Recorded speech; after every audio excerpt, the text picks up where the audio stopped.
Buenas noches, qué alegría saludarles. Bienvenidos a este su programa, El Estudio Bíblico, un programa en donde respondemos inquietudes de la Biblia. Hoy con una inquietud: ¿qué es el viejo pacto y qué es el nuevo pacto? Muchas denominaciones cristianas, como lo dije hace algún momento, hoy en día cuando hablan de viejo pacto lo presentan como el pacto de las obras, y cuando hablan de nuevo pacto lo presentan como el pacto de la gracia. Sin embargo, esta distinción entre viejo pacto y nuevo pacto, obras y gracia, hace pensar a muchos que Dios tenía dos maneras diferentes de salvar a los seres humanos. Una manera era en el Antiguo Testamento a través de las obras, y otra manera en el Nuevo Testamento a través de la gracia. Pero en el tema de esta hora, pues estaremos revisando realmente qué es lo que la Biblia dice al respecto.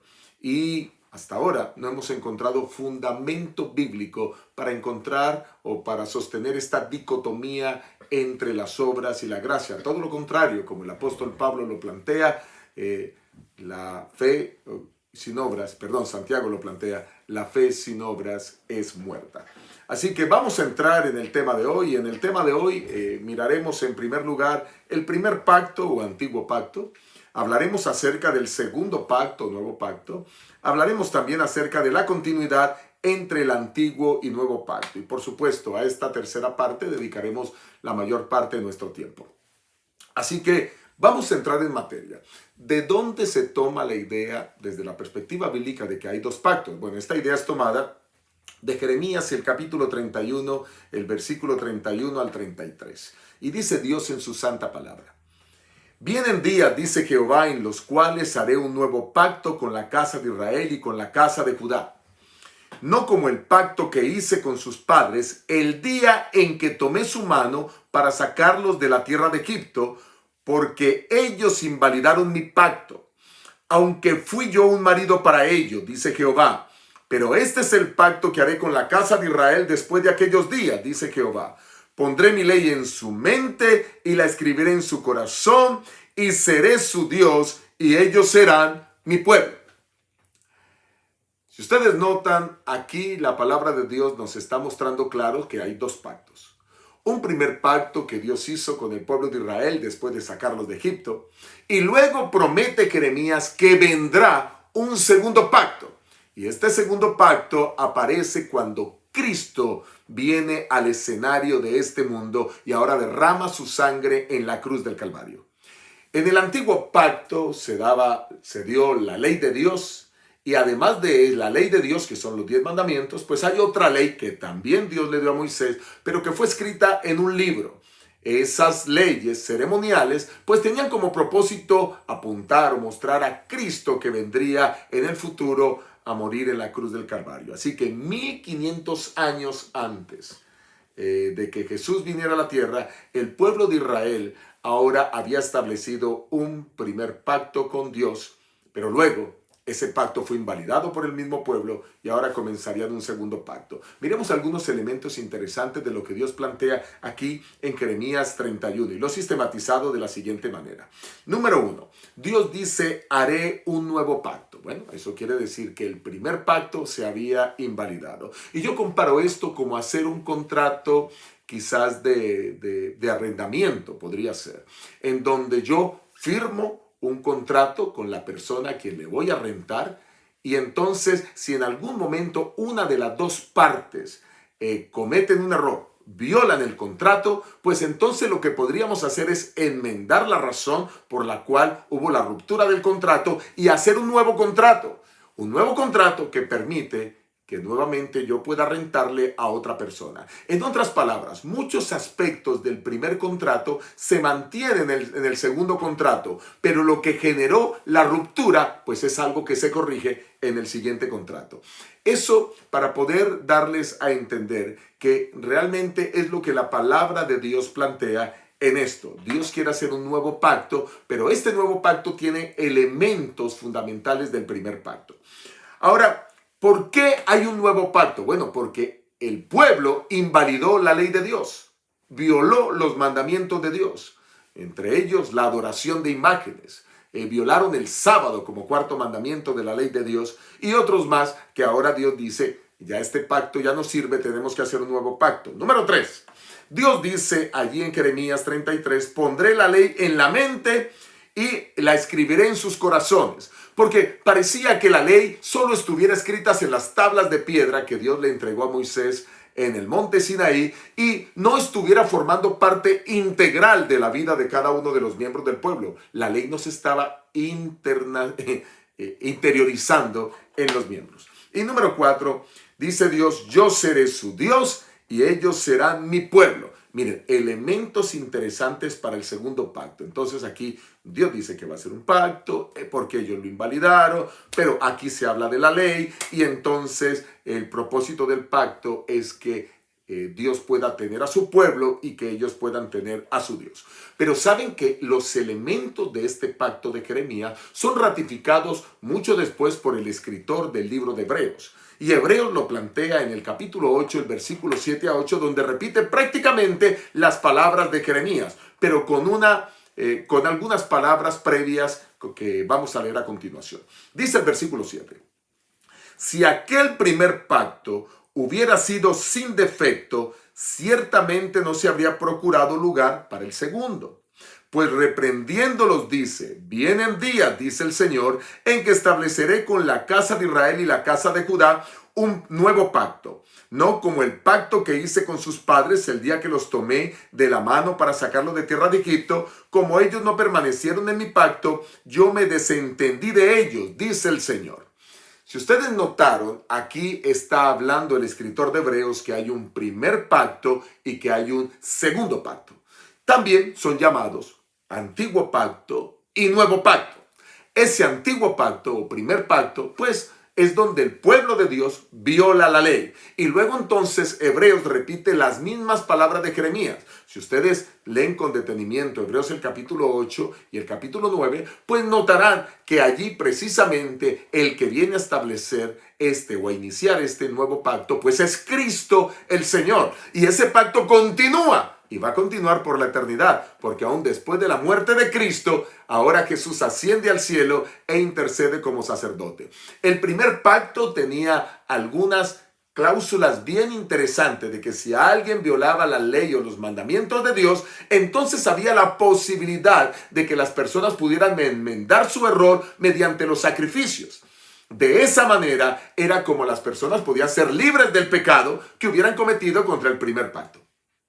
Pero ahora, para el segundo pacto, Dios ahora quiere escribir la ley en los corazones de las personas, que las personas puedan interiorizar esa ley. Y luego, entonces, si alguien cometiera pecado, pues ahora tenemos a un intercesor, que es Cristo el Señor, ante el Padre Celestial. En el pasado, en el primer pacto, eran los sacerdotes humanos, obviamente desde Aarón en adelante, quienes debían cumplir la función de ser intercesores entre el pueblo y Dios. Pero ahora con Jesucristo nosotros tenemos un solo mediador y un solo intercesor. Ahora, teniendo esto claro, pues vamos a mirar quizás otros elementos interesantes de este primer pacto, que también es descrito como el antiguo. Miremos lo que dice Éxodo, el capítulo 19, el versículo 5. Ahora pues, si dais oído a mi voz y guardáis mi pacto, vosotros seréis mi especial tesoro sobre todos los pueblos, porque mía es toda la tierra. Vosotros me seréis un reino de sacerdotes y gente santa. Aquí está diciéndoles el Señor, si ustedes guardan el pacto, van a ser mi pueblo, mi especial tesoro. Y ese fue el propósito de Dios con la nación de Israel todo el tiempo desde que lo sacó de Egipto. Pero ustedes van a encontrar a lo largo de la Escritura que el pueblo de Israel tiene subidas y bajadas, y más bajadas que subidas desde la perspectiva espiritual. La razón es que constantemente estaban fallando a Dios, constantemente estaban adorando imágenes y constantemente estaban violando los mandamientos de Dios. Y muchas veces, un buen número de ellos sin arrepentirse. Así que por esa razón Dios en algún momento tiene que desecharlos. Así que ese primer pacto estaba basado en la palabra de Dios escrita en los 10 mandamientos. Deuteronomio capítulo 4, el versículo 13 lo describe así. Y él os anunció su pacto, el cual os mandó poner por obra los 10 mandamientos y los escribió en tablas de piedra. ¿Cuál es el pacto? Bueno, Dios había prometido darles una vida maravillosa, próspera, que fueran bendición, que nada les faltara, que tuvieran toda la tierra por heredad, de la misma manera como se lo dijo a Abraham. Ahora el pueblo estaba recuperando esas promesas que Dios le había hecho a Abraham, a su hijo Isaac y también a Jacob. Pero ahora el pueblo debía guardar esos 10 mandamientos para poder recibir todas esas promesas. Promesas condicionadas y un pacto condicionado a guardar la ley. Pero lastimosamente, pues ustedes conocen la historia de Israel, ¿verdad? Miren cómo lo amplía Éxodo capítulo 24, el versículo 12, haciendo alusión también a las tablas de los mandamientos. Entonces Jehová dijo a Moisés: sube a mí al monte y espera allá, y te daré tablas de piedra con la ley y los mandamientos que he escrito para enseñarles. Así que Dios estaba a través de los mandamientos preparando a su pueblo para que pudiera alcanzar la salvación que Él ofrecía. Primera de Reyes, capítulo 8, el versículo 21 nos dice: he dispuesto en ella lugar para el arca, en la cual está el pacto que Jehová hizo con vuestros padres cuando los sacó de la tierra de Egipto. Así que allí está el pacto, las tablas de los 10 mandamientos que el pueblo debía guardar, que estaban guardadas dentro del arca del pacto. Pero para que todo eso se guardara, pues Dios había hecho provisión por si alguien violaba estos mandamientos a través de las leyes ceremoniales, el ritual de los sacrificios y por supuesto el sacerdocio establecido a través de Aarón, para que pudieran los hombres encontrar intercesión ante el Padre. Eso es el primer pacto. ¿Está claro? Ok. ¿Cuál es el segundo pacto o el nuevo pacto? Miremos cómo la palabra del Señor lo presenta. Y quiero decirles que el profeta Jeremías pues es un profeta fuerte en hablar de este tema, pero también vemos aquí a Ezequiel profetizando al respecto. Capítulo 16, versículos 59 al 60. Pero aún más ha dicho Jehová, el Señor: yo no haré contigo como tú hiciste, que menospreciasteis el juramento para invalidar el pacto. Antes bien, yo tendré memoria de mi pacto que concerté contigo en los días de tu juventud y estableceré contigo un pacto eterno. Noten cómo el profeta Ezequiel, hablando de la historia del pueblo de Israel, está hablando que cuando el pueblo de Israel era joven, acababa de salir de Egipto, Dios hizo un pacto con ellos. No va a olvidar ese pacto, pero en vista de que el pueblo no cumplió el cometido, pues ahora Dios quiere hacer un pacto nuevo, pero que ese pacto sea eterno. Y ese es el pacto que nos cobija ahora, el que muchas personas llaman pacto de gracia, pero vale la pena decir que la gracia ha existido desde el primer pacto, porque las personas no eran salvas por guardar la ley, sino las personas eran salvas porque aceptaban la salvación que Dios les ofrecía a través del ritual de sacrificios cada vez que alguien cometía pecados contra la ley. Y ese ritual de sacrificios, pues al único que simbolizaba era Cristo el Señor. Dicho de otra manera, todas las personas que formaban parte del pueblo de Dios, que vivieron antes de Cristo, se salvaban por fe en el Mesías que vendría. Cuando ya el Mesías vino, ahora todas las personas que vivimos después de Cristo, pues ahora cuando miramos a la cruz, miramos a Jesús, quien es nuestro intercesor, y ahora somos salvos por la fe en Él. En otras palabras, a través de todos los tiempos, tanto en el Antiguo como en el Nuevo Testamento, en el Antiguo Pacto como en el Nuevo Pacto, todos podemos alcanzar salvación por la gracia. Esa gracia que Dios nos ofreció. Tú y yo no merecemos salvación. Tú y yo no merecemos la eternidad. Tú y yo no merecemos estar en un lugar donde no hay muerte, ni sufrimiento, ni dolor. Dime tú qué has hecho para eso. ¿Qué hemos hecho para heredar las mansiones eternas de la cual la palabra del Señor habla abundantemente? No hemos hecho nada. Eso es lo que se llama ser salvos por gracia. Ahora, entremos a nuestro tercer punto. Después de estar claro cuál es el primer pacto y cuál es el segundo pacto, ahora miremos que hay una continuidad entre los dos pactos. Entre el pacto antiguo, o el primero, y el pacto nuevo, o el segundo. ¿Cuál es esa continuidad? Vamos a mirar por lo menos algunos elementos básicos para que podamos ver que uno y otro pacto tienen mucho en común. Sin embargo, al segundo pacto se le agregan algunos elementos de los cuales estaremos viendo. Lo primero que tienen en común los dos pactos es que Dios es el mismo en ambos pactos. El mismo amor está de Dios para los dos pactos. En ambos pactos Dios quiere tener un pueblo. En ambos pactos Dios muestra su misericordia. En ambos pactos Dios muestra su bondad. En ambos pactos Dios se muestra como un Dios salvador, como un Dios preocupado por ello. Ahora, el otro aspecto importante en los dos pactos es las partes que contraen el pacto, las partes contrayentes. Son las mismas en ambos pactos. Y permíteme ilustrarlo de esta manera. Vamos a suponer que hay una pareja que se ama, que se casan, y después de estar casados durante algún tiempo, digamos, algunos 10, 15 años, toman la decisión de divorciarse, no se entienden, se separan. Y quizás van y prueban con otras personas. Pero después de probar con otras personas se dan cuenta que amaban a esa primera persona con la que se habían casado y que cometieron un gran error al haberse divorciado. Y que lo mejor es volver nuevamente a buscar a esa persona e intentar rehacer la relación. Y entonces ahora ellos vuelven y se encuentran, se dan cuenta que estaban enamorados, que fue un error el haberse divorciado, se piden perdón, lloran el uno al otro, se disculpan el uno al otro y entonces ahora se unen nuevamente y deciden casarse de nuevo. Pero ahora ya no van a cometer los mismos errores que cometieron en el primer matrimonio y que ese primer matrimonio los llevó a la separación. Quiero decirles que he conocido varias parejas que han vivido esa experiencia tal como la acabé de describir, que se casaron, se divorciaron y luego volvieron a unirse en un segundo matrimonio, siendo las mismas parejas. En otras palabras, renovaron el pacto. Y ese punto de renovar es bien importante. Y ya les voy a decir por qué. Denme un segundo. La palabra que aparece allí en el hebreo, para hacer referencia en Jeremías el capítulo 33, haciendo referencia al nuevo pacto, es la palabra hebrea hadás. Y hadás significa renovar, restaurar. Así que cuando se está hablando de un nuevo pacto, lo que realmente está diciendo en el idioma hebreo, en el idioma en que fue escrito el Antiguo Testamento, en este caso Jeremías 33, pues está hablando es que ese pacto debe ser renovado, debe ser restaurado. Lo que quedó mal se va a hacer nuevamente. Eso nos ilustra con claridad que Dios establece pactos. Él hace su parte, por supuesto, y la mayor parte la hace Dios al ofrecer vida eterna al hombre, pero el hombre debe hacer la suya.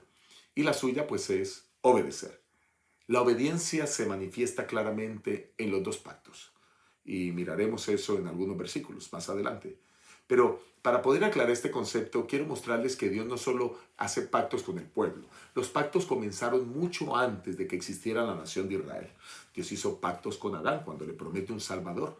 Así que noten que los pactos siempre involucran salvación. Génesis 3:15, ahí está la promesa dada por Dios a Adán y Eva de que los iba a salvar y enviaría al Mesías. Pero luego hace pacto con Noé también.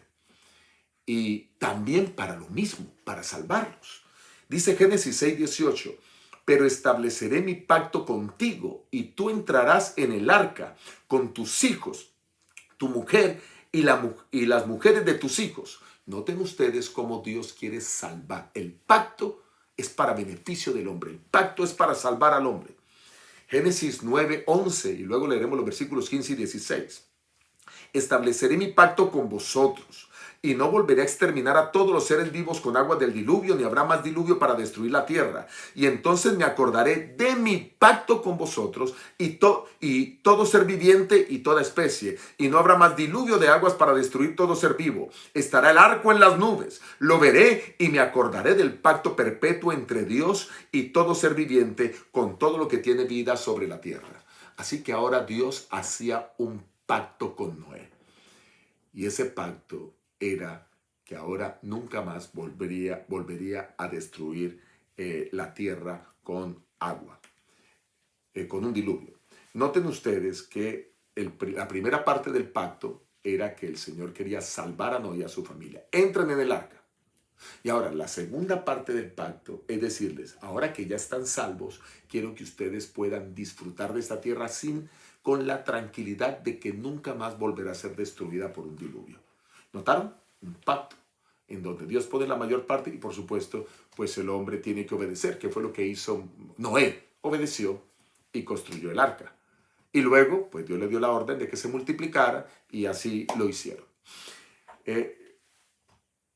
Miren ahora cómo Dios sigue haciendo pactos. El pacto con Abraham, por ejemplo, es un pacto muy interesante que tiene el mismo propósito. Levantar un pueblo para salvarlo y protegerlo de todas las naciones circundantes y de la maldad que ha existido a través de toda la historia. Y en el tiempo de Abraham, por supuesto, también existía. Génesis capítulo 17, versículos 2, 7 y 8, Dios promete hacer con Abraham pues una gran nación. Y aquí está el pacto. Yo haré un pacto contigo y te multiplicaré en gran manera. Versículo 2, versículo 7. Estableceré mi pacto contigo y con tu descendencia después de ti, de generación en generación, un pacto perpetuo para ser tu Dios y el de tu descendencia después de ti. Versículo 8. Te daré a ti y a tu descendencia después de ti la tierra en que habitas, toda la tierra de Canaán, en heredad perpetua, y seré el Dios de ellos. Notan esta parte del pacto, Dios diciendo y prometiendo lo que va a hacer. ¿Y qué es lo único que tiene que hacer Abraham? Pues obedecer. Ahora miremos la parte del pacto de Abraham. Génesis 17, versículo 10, 11 y luego el 14. Este es mi pacto que guardaréis entre mí y vosotros y tu descendencia después de ti.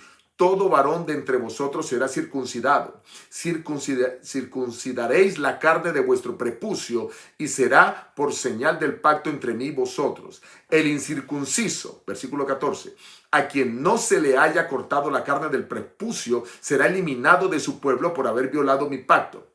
Notan ustedes, aquí hay una señal física y visible externa del pacto. En el diluvio, ¿cuál fue? El arco, ¿verdad?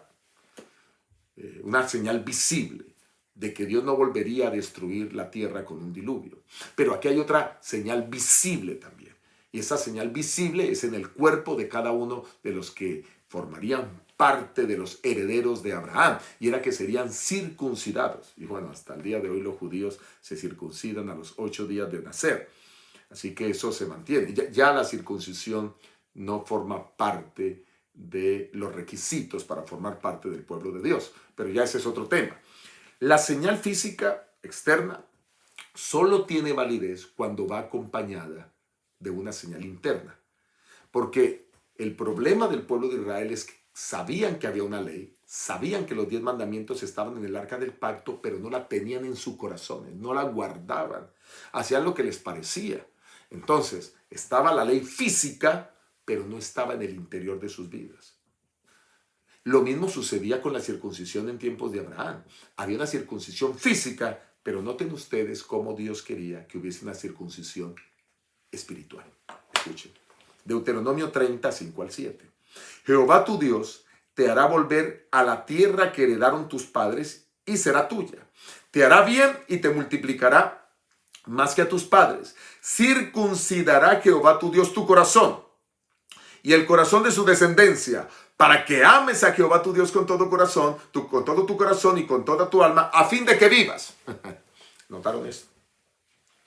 Lo que está Dios diciendo aquí es que la circuncisión es una señal externa de que cada hombre circuncidado y su familia le pertenecía a Dios. Pero lo más importante no era esa señal externa. Lo más importante era la señal interna. Y por eso dice, aunque estés circuncidado físicamente, no es eso lo más importante. Lo más importante es que tu corazón sea mío. Que tu corazón me ame de todo corazón. Es lo que Dios está diciendo. Eso es lo que Dios quiere, que nosotros amemos a Dios con todo el corazón. Entonces era el problema del pueblo de Israel.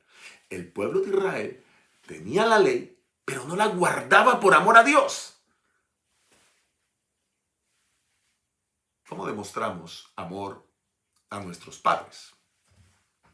Quizás me está escuchando un joven, un niño, obedeciendo a los padres. ¿Cómo demostramos nosotros amor a nuestro Padre Celestial? Ya ustedes lo acaban de responder. Obedeciéndole a Él. ¿Cómo le obedecemos a nuestro Padre Celestial? Pues guardando sus mandamientos. El pacto que Dios hizo con su pueblo. La ordenanza de Dios.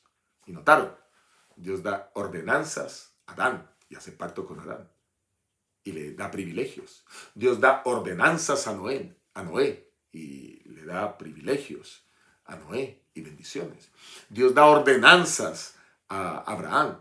Y por supuesto, eso lleva privilegios y lleva bendiciones. Pero ahora, Dios, cuando sale el pueblo de Israel de Egipto, cerca de 3 millones de personas, Dios los lleva al monte, al lado del monte Sinaí, y allí les entrega el pacto.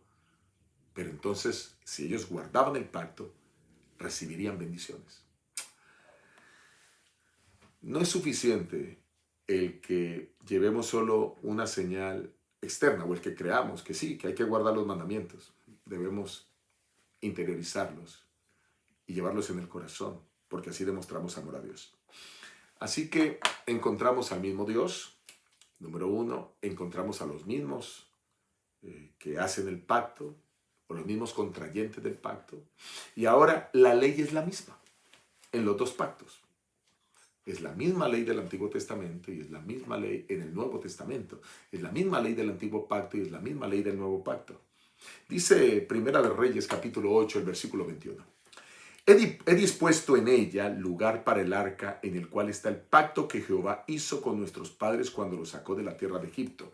Nuevamente haciendo énfasis a que dentro del arca del pacto estaba la ley, los 10 mandamientos. Y aquí hay algo interesante, que Dios comienza a llamar a esa ley mía, mi ley, mis mandamientos, mis preceptos. No podemos pasar por alto esto, porque ese es el requisito que Dios quiere que nosotros, por amor a Él, hagamos, ¿verdad? Salmo 89, 30 al 34.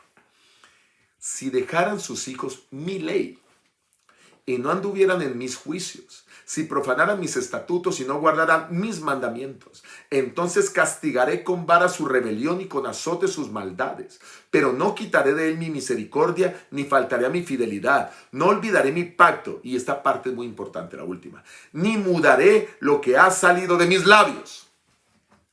Noten ustedes, Dios no es un Dios que está cambiando de parecer. Y que entonces dijo algo en el Antiguo Testamento y dice otra cosa en el Nuevo Testamento. Hizo un pacto diferente en el Antiguo Testamento y ahora hace un pacto totalmente diferente en el Nuevo Testamento. No, ese no es Dios. Dios es un Dios que lo que dice no lo cambia, no lo muda. Por eso la misma ley que Él da en el monte Sinaí, pues es la misma ley que ahora los salmistas presentan, de la cual habla y que luego hablan los profetas. Miren por ejemplo a Jeremías, capítulo 6, versículo 19.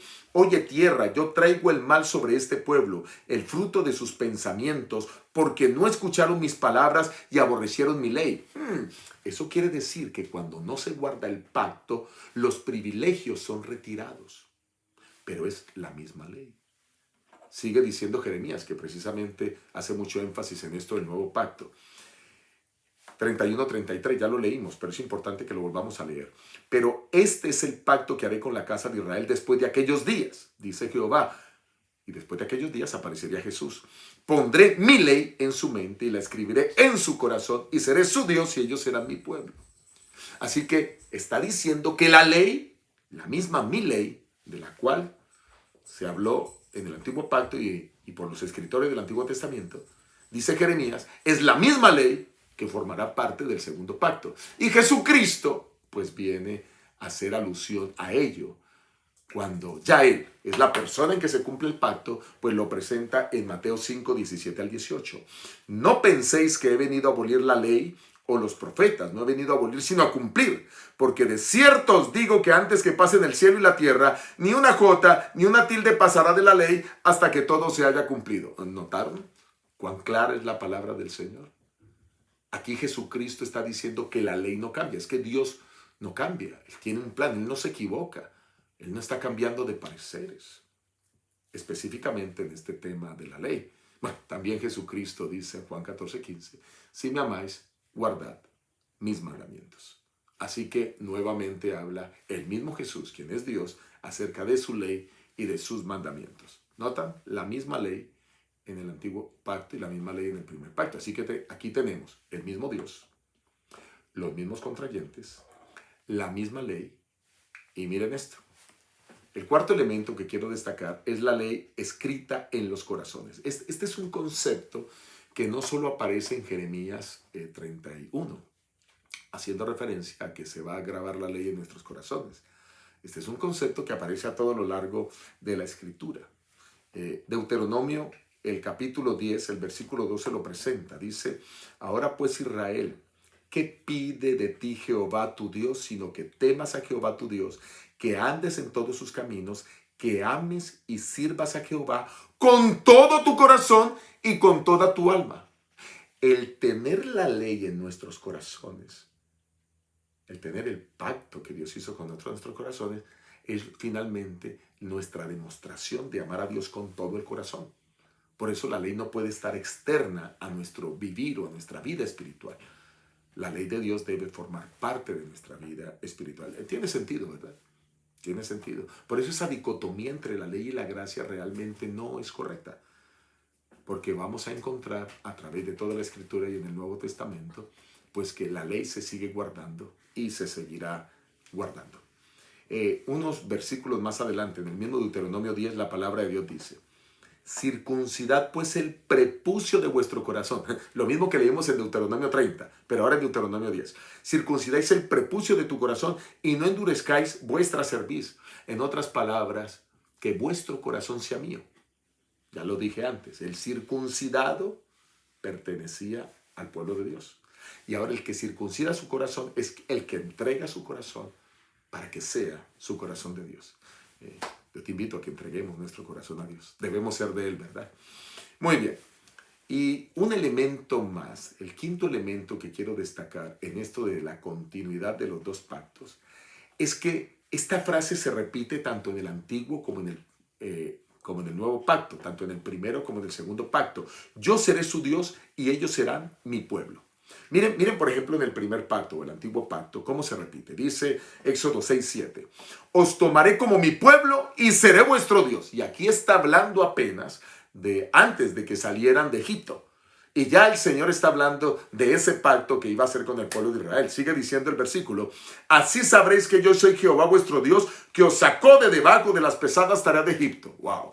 Un Dios que libra de la esclavitud, un Dios que salva. Recuerden que cada vez que hay un pacto en la Biblia, ese pacto habla de salvación, habla de libertad, habla de promesas de Dios. Y ese pacto implica obediencia de nosotros, de los hijos de Dios o de las personas con las cuales Dios hace el pacto, haciendo referencia, por supuesto, a lo que ya dije acerca de Adán, de Noé, de Abraham. ¿Está bien? Miren, nuevamente Levítico, hablando del primer pacto, 26:12, andaré entre vosotros y seré vuestro Dios y vosotros seréis mi pueblo. Lo mismo de lo cual habla el primer pacto es lo que habla el segundo pacto, haciendo referencia a Dios y a su pueblo. Ahora miremos palabras del segundo pacto y voy a tomar aquí palabras de Jeremías, hablando de ese pacto que vendría, es el profeta que anuncia a Cristo. Y bueno, todos los profetas anuncian a Cristo, pero este profeta anunciando el nuevo pacto que se cumplirá en Cristo lo presenta en varios versículos. Miremos que Jeremías 7:23. Por esto les mandé diciendo, escuchad mi voz, yo seré vuestro Dios y vosotros seréis mi pueblo, y andad en todo camino que os mande para que os vaya bien. Está claro, ¿verdad? ¿Quieres que te vaya bien en la vida? Guarda lo que Dios dice. No hace sentido decir que yo soy salvo por gracia y desobedezco a Dios. Escuchen esto. Quienes necesitan gracia son los pecadores. Pero ¿cómo sabe alguien que es pecador? Alguien sabe que es pecador cuando viola la ley de Dios. Porque es la ley de Dios, cuando violo alguno de los mandamientos de Dios, que me doy cuenta que yo soy un pecador. Y por eso necesito gracia. Ahora supongan que alguien dice, yo vivo por gracia, pero no necesito la ley de Dios, no necesito el antiguo pacto o la ley de Dios. Entonces esa persona está diciendo, yo soy salvo por gracia, pero yo no soy pecador. No soy pecador porque la ley no es importante para mí. Si la ley no es importante, pues entonces, si no sabes lo que es la ley, tampoco sabes lo que es pecado. Si no sabes lo que es pecado, pues no eres un pecador. Si no eres un pecador, entre comillas, por supuesto, si no eres un pecador, no necesitas gracia. La gracia es para aquellos que guardan la ley y en algún momento fallan. Si tú has violado alguno de los mandamientos de Dios, pide perdón a Dios. Permite ahora que Jesucristo sea tu intercesor frente al Padre en el santuario celestial. Cuéntale a Él todas las cosas y Él, con toda seguridad, pues podrá interceder por ti para que seas libre de la carga del pecado, de la misma manera como Israel fue libre de la opresión de los egipcios. Jeremías sigue diciendo, ahora Jeremías 24:7, les daré un corazón para que me conozcan que yo soy Jehová, y ellos serán mi pueblo y yo seré su Dios, porque se volverán a mí de todo corazón. Nuevamente, haciendo referencia a que hay un pueblo y que el Señor quiere ser su Dios. Jeremías 31:33, es la tercera vez que lo leemos hoy, solo para hacer énfasis en lo mismo. Pero este es el pacto que haré con la casa de Israel después de aquellos días, dice Jehová. Pondré mi ley en su mente y la escribiré en su corazón. Yo seré su Dios y ellos serán mi pueblo. Lo mismo del primer pacto. Y Jeremías 32:38. Y ellos serán mi pueblo y yo seré su Dios. Y aquí podría citar muchos textos más. Pero pienso que con esto ha quedado claro el panorama. Hay una continuidad del primer pacto al segundo pacto. Pero en algún momento el pueblo de Israel rompió ese primer pacto. Y el Señor ahora decide hacer un nuevo pacto. Solo que en este pacto hay elementos nuevos. Elementos nuevos que hacen un pacto más abarcante. Y vamos a mirar los nuevos elementos de este nuevo pacto. El primer elemento es la confirmación del pacto mediante la sangre de Cristo. Lo que había dicho Jeremías, pues él había profetizado que pronto vendría un nuevo pacto. Pero ese nuevo pacto se cumple en la persona de Jesús. Es más, el mismo Jesús lo ratifica con sus palabras en los 4 evangelios. Miren Mateo 26:28. Porque esta es mi sangre del nuevo pacto, que por muchos es derramada para perdón de pecados. ¿Recuerdan? Todos los pactos son para salvación. Este nuevo pacto también es para salvación, para el perdón de nuestros pecados. Así que quienes aceptamos a Cristo, pues podemos confesar nuestras faltas y ser libres del pecado. El segundo elemento es que ahora ya no estaba circunscrito al Israel de la antigüedad, sino ahora había un Israel espiritual, abierto a todos los creyentes. El primer pacto fue realizado con el Israel étnico. Los que salieron allá de Egipto, claro, entre ellos salieron algunos egipcios, pero que fueron adoptados dentro del pueblo de Israel. Y luego de pasar todo ese tiempo en el desierto y aprender durante 40 años, ahora se consolida como la nación de Israel. Y Dios les da las ciudades que conquistan y se establecen allí como una nación. Pero ahora ya no había distinción. Ahora este segundo pacto es para todos sin importar su origen étnico. No importa en qué lugar del mundo hayas nacido. No importa cuál es el color de tu piel.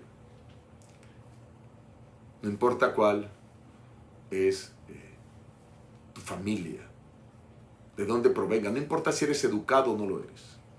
Ahora todos los seres humanos tienen la oportunidad, sin distinción de origen étnico, de formar parte de este pueblo, este Israel espiritual. Y a ellos es que el Señor dice, ellos serán mi pueblo. Hebreos 9:15 presenta a Cristo como el mediador. Si aceptamos a Cristo, formamos parte de ese pueblo.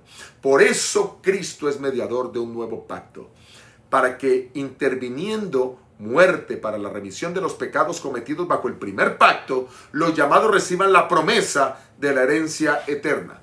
¿Y por qué habla aquí de interviniendo muerte? Porque es que en el antiguo pacto había muerte por el pecado, morían animales inocentes y entonces la culpa era transferida de la persona pecadora al animal inocente y el animal moría sacrificado. Pero todo eso del primer pacto es solo un símbolo del nuevo pacto. Y en el nuevo pacto, ahora nosotros los pecadores confesamos a Dios en oración nuestros pecados. Jesucristo pues recibe esos pecados y Él por su sangre nos perdona y nos limpia. Así que la sangre de Cristo es fundamental para esto. Y Gálatas, el capítulo 3, el versículo 28, lo muestra de que esto se abre a todas las personas diciendo ya no hay judío ni griego, no hay esclavo ni libre, no hay hombre ni mujer, porque todos vosotros sois uno en Cristo Jesús. Cristo es ahora la ratificación de este segundo y nuevo pacto. Es la sangre derramada por la salvación de los seres humanos. Todos en el antiguo pacto se salvaban por la sangre de animales inocentes que prefiguraban a Cristo. Pero todos en el nuevo pacto ahora somos salvos por la sangre de Cristo en la cruz. En el antiguo pacto éramos salvos por la gracia, por la fe que se ponía en esa sangre derramada de los animales inocentes. Pero ahora nuestra fe es puesta en la sangre de Cristo que fue derramada en la cruz del Calvario. ¡Qué maravilloso esto! Y por supuesto, ¿qué nos da esto como regalo? Pues nada más y nada menos que vida eterna. Segunda de Corintios capítulo 3 versículo 6, el cual asimismo nos capacitó para ser ministros de un nuevo pacto, no de la letra, sino del Espíritu, porque la letra mata, pero el Espíritu da vida. Ahora todos nosotros somos ministros de este nuevo pacto. Ahora todos nosotros, sin necesidad de sacerdotes humanos, llegamos directamente ante Jesucristo. Y Él se encarga de interceder ante el Padre como sumo sacerdote, como el principal de todos los sacerdotes. Y todos nosotros ministros para testificar y para hablarle a la gente de este nuevo pacto. Así que podemos decir, queridos, que el primer pacto, para concluir, el primer pacto era el guardar la ley de Dios. Pero la violación a esa ley involucraba todo un sistema de sacrificios para ser libres de la culpa. Y era el sacrificio de animales inocentes y de sacerdotes humanos como intercesores ante Dios. Pero ahora en el nuevo pacto nosotros tenemos el mismo concepto, solo que ahora en el nuevo pacto el que aparece como víctima por el pecado es Jesucristo, quien muere en la cruz del Calvario. Como intercesor ante el Padre, Jesucristo, quien intercede por nosotros y no hay otro intercesor. En otras palabras, todo el que acepte a Cristo ahora viene a formar parte del nuevo pacto. En el antiguo pacto, pues estaba restringido a la nación de Israel, a un grupo étnico. Pero ahora en el nuevo pacto, todo ser humano que acepte a Cristo puede formar parte de los salvos y los redimidos para obtener la eternidad. Cuando el Señor habla en el antiguo pacto de un pacto perpetuo, ahora vemos que eso se mantiene en el nuevo pacto, haciendo un pacto perpetuo para todos los fieles que sigamos a Dios. Y aquí un concepto bien importante como conclusión. La obediencia es fundamental en todos los pactos. Obedecer es lo que Dios pide para que podamos recibir las promesas. Y la promesa que ahora esperamos, los que formamos parte de este pacto maravilloso, es la esperanza en la vida eterna. Un pacto de gracia a través de todos los siglos. Que espero que en ese pacto tú y yo podamos ser parte activa y ministros para compartirlo con otros. Que Dios les bendiga, que Dios les guarde. Ha sido lindo haber compartido este tema. Gracias por estar acompañándonos en este su programa, El Estudio Bíblico. Te esperamos en nuestro siguiente programa. Dios te bendiga. Quiero invitarte para que te suscribas en nuestro canal El Estudio Bíblico. Da un like y además de eso, haz clic en la campanita para que recibas las notificaciones y te enteres cada vez que un nuevo video es puesto en el canal. También quiero invitarte para que ingreses al canal Cómo Vivir la Vida, donde millones de personas se han beneficiado con mensajes que traen claves bíblicas para la felicidad diaria. Mensajes de cómo mejorar en las finanzas, cómo mejorar en el hogar, en las relaciones, en la salud, en la vida espiritual. Gracias por estar con nosotros. Dios te bendiga.